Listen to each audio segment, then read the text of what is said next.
Rəngsaz işi var yoldaşlar. Bu məşhur bir oteldədir. Deməli, nə olmalıdır sizdə? Həmin sahə üzrə 1 illik iş təcrübəniz olmalıdır. Təmir və lehimləmə işlərinin aparılması bacarıqlarınız olmalıdır. Çevik iş qrafiklərində işləmə bacarığınız olmalıdır. Əməyin təhlükəsizliyi və sağlamlığı qaydaları haqqında möhkəm anlayışınız olmalıdır yoldaşlar.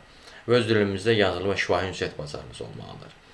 Bu Bakı Marriott oteldədir, Bulvar otelindədir.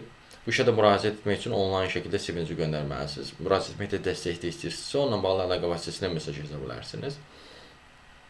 Ümumiyyətlə, təkcə bu oteldəki rəngsaz işindən deyil, digər sahələrdəki rəngsaz işlərindən də tanış olmaq istəyirsinizsə və yaxud da fərqli sahələrdəki işlərlə də tanış olmaq istəyirsinizsə, bir sözlə iş tapmanızda çətinlik çəkirsinizsə, onunla bağlı əlaqə vasitəsilə mesaj yaza bilərsiniz. Əlaqə vasitəsi profildə qeyd olunubdur. Siz bu videonu harada görürsünüzsə, orada kanala daxil olun, Toğrul adlı kanala. Kanala daxil olduqdan sonra diqqət eləsəniz, profildə əlaqə vasitəsi var. Həmin əlaqə vasitəsini götürüb mesaj yaza bilərsiniz.